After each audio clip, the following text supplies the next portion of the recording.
తెలంగాణలో పంచాయతీ ఎన్నికల విషయంలో టీఆర్ఎస్ ప్రభుత్వానికి హైకోర్టులో ఊరట లభించింది. బీసీ రిజర్వేషన్ను 34% నుంచి 22%కి తగ్గిస్తూ జారీ చేసిన ఆర్డినెన్స్ను కొట్టివేసేందుకు న్యాయస్థానం నిరాకరించింది. ఇప్పటికే ఎన్నికల నోటిఫికేషన్ జారీ చేసినందున ఎన్నికల నిలిపివేతకు ఆదేశాలు ఇవ్వలేమని స్పష్టం చేసింది. బీసీ రిజర్వేషన్ల తగ్గింపుపై పిటిషన్ దాఖలు చేసిన బీసీ జాతీయ సంఘం నేత ఆర్ కృష్ణయ్యకు చుక్కెదురైంది.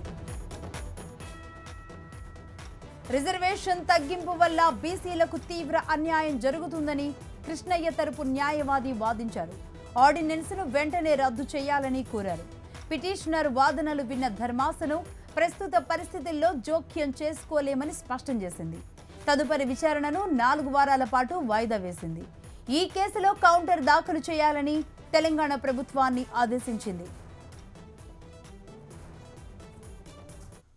దీనికి సంబంధించిన పూర్తి డీటెయిల్స్ మా ప్రతినిధి ప్రవీణ్ లైవ్ లో అందిస్తారు. ప్రవీణ్,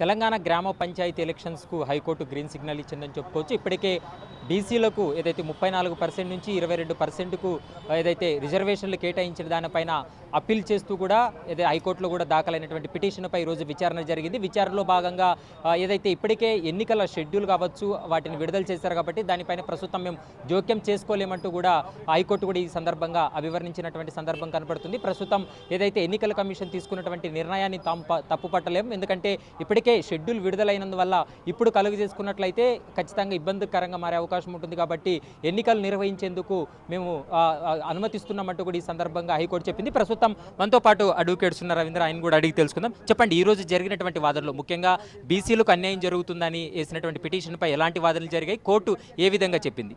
ఏదైతే తెలంగాణ ప్రభుత్వం నోటిఫికేషన్ ఇష్యూ చేసిందో ఆ నోటిఫికేషన్ ప్రకారం సుప్రీంకోర్టు యొక్క డైరెక్షన్స్ ప్రకారమే నోటిఫికేషన్ ఇవ్వడం జరిగింది. వాళ్ళకి తెలంగాణ ప్రభుత్వానికి వేరే ఫోర్గోల్ లేదు. ఎందుకంటే ఆల్రెడీ సుప్రీంకోర్టు క్లియర్గా ఈ టైం ఫ్రేమ్ లోపల మీరు ఎలక్షన్స్ నిర్వహించాలని చెప్పింది. ఏదైతే ఎస్సీ ఎస్టీలకు ఇద్దరికి కలిపి 22%, 16% ప్లస్ 6% అయిపోయింది. మిగిలినది వాళ్ళు ఎటువంటి విషయం కూడా వాళ్ళ దగ్గర లేదు కాబట్టి 28% చేసుకోవడానికి కంపల్సరీ వచ్చింది. ఆ కంపల్సరీ పరిస్థితులలోనే ఆర్డినెన్స్ తీసుకురావడం జరిగింది in compliance to the supreme court order. ఒకవేళ ఆర్డర్ను మనం ఇంప్లిమెంట్ చేయకపోతే కంటెంప్ట్ ఆఫ్ కోర్ట్ కిందకి వచ్చేసి ప్రభుత్వానికి ఇబ్బంది జరుగుతుంది. అయితే జనాభా ప్రాతిపదికన మాత్రమే నిర్ణయం తీసుకోవాల్సి ఉంటుంది. కానీ సుప్రీంకోర్టు అలాంటి జడ్జిమెంట్ లేకపోయినప్పటికీ వీళ్ళు సృష్టిస్తుంది ప్రభుత్వం అనేది వాళ్ళ అలిగేషన్. దానికి సంబంధించి తెలంగాణ ప్రభుత్వమే సుప్రీంకోర్టులో అప్పీల్ వేసింది. ఆ అప్పీల్ను కూడా కన్సిడర్ చేయలేదు. ఎందుకంటే లా ఆల్రెడీ డిసైడెడ్ అయి ఉంది అని చెప్పేసి ఇదంతా ఇప్పుడు హరీలో చేసిన పని ఏం కాదు, ఆల్రెడీ సుప్రీంకోర్టు యొక్క డైరెక్షన్స్ ప్రకారం చేసిన పని. అయితే ప్రభుత్వ తరపు న్యాయవాది ఏం వాదించారు? ఎందుకంటే ఇప్పటికే షెడ్యూల్ కూడా విడుదల చేశారు. ఈ షెడ్యూల్కి సంబంధించి కోర్టు దృష్టికి ఎలాంటి అంశాలను తీసుకువచ్చారు? ప్రభుత్వం తరపున న్యాయవాది గారు కూడా క్లియర్గా సబ్మిట్ చేయడం జరిగింది. మేము సుప్రీంకోర్టు యొక్క ఆర్డర్స్ని ఇంప్లిమెంట్ చేస్తున్నాము. ఈవెన్ దో మనకు వీళ్ళు ప్రయత్నం చేసినా మేము పెంచడానికి, కానీ అది మా పరిధిలో లేదు. ప్రతి విషయం కూడా ప్రభుత్వం ఇష్టానుసారంగా చేసేటట్టు ఉండదు. రూల్స్ అండ్ రెగ్యులేషన్స్ ప్రకారం ఉంటే directions of the honourable court supreme court ప్రకారం నడుచుకోవాలి. సుప్రీంకోర్టులో పిటిషన్ కూడా తెలంగాణ హైకోర్టే ఫైల్ చేసింది.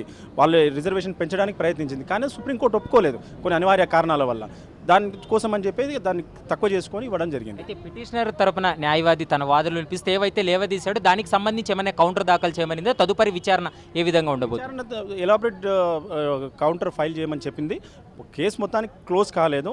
ఏవైతే మిగతా ఆస్పెక్ట్స్ గురించి, డేటా గురించి, వీటి గురించి చెప్పినారో అవన్నీ డిస్కషన్ లేటర్గా చేస్తామని చెప్పిండ్రు. కాకపోతే ఎలక్షన్ మే గో అన్నట్టే దీని అర్థం. ఎలక్షన్ విచారణ ఎప్పటికి వాయిదా వేసి అది డ్యూ కోర్స్లో వస్తుంది.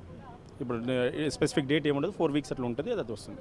ప్రస్తుతం అయితే మాత్రము పంచాయతీ ఎలక్షన్స్కు హైకోర్టు గ్రీన్ సిగ్నల్ ఇచ్చింది. ఎందుకంటే ఇప్పటికే బీసీ రిజర్వేషన్కి సంబంధించి 34% నుండి 22%కు రిజర్వేషన్లు కేటాయించడం పైన సవాల్ చేసినటువంటి ఆర్ కృష్ణ పిటిషన్ మాత్రం డిస్మిస్ చేసింది. ప్రస్తుతం ఈ తదుపరి విచారణ 4 వారాలకు కూడా వాయిదా వేసింది. ఏదైతే పిటిషనర్ లేవనెత్తినటువంటి అంశాలన్నింటిపైన కూడా కౌంటర్ దాఖలు చేయాలంటూ కూడా ఈ సందర్భంగా హైకోర్టు కూడా చెప్పినటువంటి పరిస్థితి కనపడుతుంది. లక్ష్మి. ఎస్ ప్రవీణ్, ఈ లోపుగా ఎన్నికలు కూడా అయిపోయే పరిస్థితి కూడా కనబడుతుంది. మొత్తానికి ఏదేమైనా పంచాయతీ ఎన్నికలకైతే లైన్ క్లియర్ అయినట్టుగా కనబడుతుంది. Thank you very much Praveen.